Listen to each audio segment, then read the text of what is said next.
absolute tomfool story to tell? Yes, but a true one. It must be a true one. It couldn't be more idiotic if it wasn't true. I mean, you put down all the facts in black and white, and the whole thing is utterly damning. And yet, when you talk to the young man and he blurts out these damning facts, you realize that the whole thing could have happened just as he said. Damn it! I had the equivalent of an Aunt Betsy myself, and I loved her dearly. He's got a good personality, I think. Sympathetic. Yes, that ought to go down well with the jury. Cuts no ice with the judge, though. Oh, he's probably the simple sort of chap who'll get rattled easily in the jury room, the witness box. A lot depends upon this woman. Come in. Mrs. Vole is here. Mrs. Vole? Come here, Red.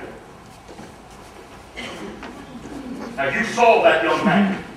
He's just been arrested for murder. I know, isn't it exciting? Do you think he did it? Oh, no, sir, I'm sure he didn't do it. Oh, and why not? He's far too nice. That makes 3 of us. Bring in Mrs. Vole. We're probably 3 credulous fools who have been taken in by a young man with a pleasing personality. Mrs. Vole?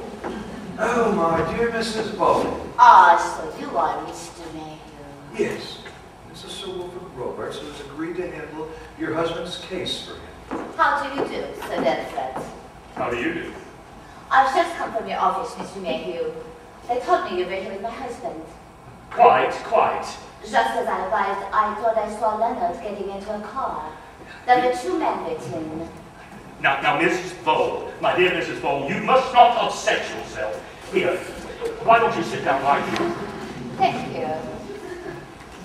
Now, there's nothing to be alarmed about as of yet, and you must not give way. Oh, no. I shall not give way. Then I should tell you that, as you probably already suspect, your husband has been arrested. For the murder of Miss Emily Thronch. I'm afraid so, yes, but please don't be upset. You keep saying that, Sir Wilfred, but I am not upset. No, I see you have great fortitude. You can call it that, if you like. Yes, the great thing is to be calm and tackle these things in a straightforward manner. That suits me very well. But you must not hide anything from me, Sir Wilfred. You must not try and spare me. I want to know everything.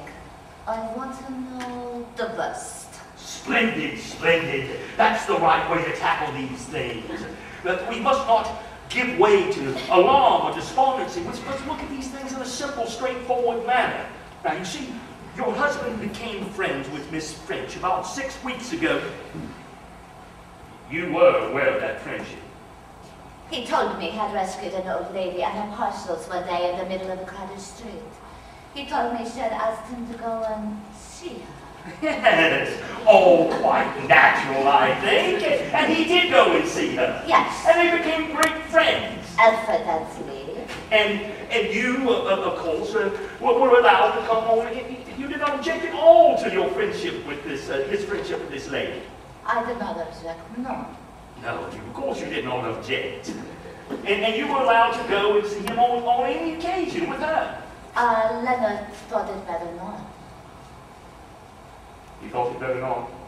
He thought Miss French would prefer it that way. Oh.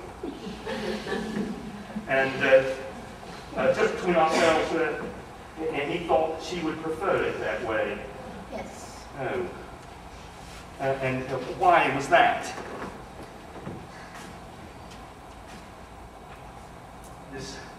Miss French, tell me, you did not object at all to his friendship with her? I do not think I objected, no. And you had great trust in your husband, knowing him as well as you do. Yes, I know Leonard very well. And I really appreciate your calm and your courage in all this, Mrs. Vole, knowing as I do how devoted you are to your husband. So you know how devoted I am to him? Well, yes, of course. But excuse me, I I am a foreigner. I do not always know your English terms, but is there not a saying about knowing something of your own knowledge? You do not know how devoted to Leonard of your own knowledge, do you, Sir Everett? No, of course that's true, but your husband told me. Leonard told you how devoted I was to him? Indeed, he spoke of your devotion in the most moving of terms. Men, I often think, are very stupid. I beg your pardon. It does not matter. Please, go on. Well, Miss French, she was a woman of considerable wealth, and she had no near relations. And like many eccentric elderly women, she was fond of making wills. She made several wills in her lifetime. And shortly after meeting your husband, she made a fresh will. And after some small bequest, she left the whole of her fortune to your husband. Yes. You know that? I read it in the paper this evening. Quite. But before reading in the paper, you had no idea of that fact. Your husband had no idea of it. Is that what he told you? Yes, you don't suggest anything different, do you? Oh no, I do not suggest anything. It would seem that Miss French looked upon your husband rather in the light of a son or a very favorite nephew. So you think Miss French looked upon Leonard as a son? Yes, I do. I definitely do. I think that can be regarded as quite natural, quite normal under the circumstances. What hypocrites you are in this country. My dear Mrs. Bow! I shock you. I am so sorry. Yes, of course. You have a continental way of looking at these things, but I assure you, that is not the line to take. It would be most unwise to suggest in any way that Miss French had any feelings toward Leonard Vole, other than those of a mother, or should I say, of an aunt. Oh, by all means, let us say an aunt, if you think it best. One must look at these things, the effect all these things would have on the jury, Mrs. Vole. Yes, I also wish to do that. I have been thinking of that a good deal. Quite so. We must work together. Now, we come to the night of October the 14th. That was just over a week ago. You remember that evening? I remember it very well. Yes, well, Leonard Vole called on Miss French that evening. The housekeeper, Janet McKenzie, was out, and Mr. Vole played a game of double demon with Miss French, and finally took leave of her around 9 o'clock. He returned home on foot and tells me that he arrived at about 25 minutes past 9. 5 past 9. And at 9:30, the housekeeper returned to the house to get something she had forgotten. As she passed the sitting room door, she heard Miss French's voice in conversation with a man. Inspector Hunt says that she assumed that man was Leonard Vole, and that it is this statement of hers that has led to your husband's arrest. But Mr. Vole tells me that he has an absolute alibi for that time, since he was at home with you at 9:30.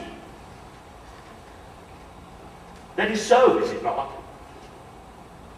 He was with you at 9:30. Is that what Leonard says? That he was at home with me at 9:30? Is it the truth? But of course. Possibly the police have already questioned you on that point. Oh yes, they came to see me yesterday evening. And you said... I said, Leonard came home at 9:25 and did not go out again. What do you mean? I thought you said... That was right, was it not? What do you mean by that, Mrs. Vole? That is what Leonard wants me to say, is it not? It's the truth. You said so just now. I want to understand. To be sure. If I say yes, it is so. Leonard was with me in the flat at 9:30. Will they acquit him? Will they let him go? If you are both speaking the truth, then they'll have to acquit him. But when I said that to the police, I do not think they believed me. What makes you think they did not believe you? Perhaps I did not say it very well. You know, Mrs. Vole, I don't quite understand your attitude in all this.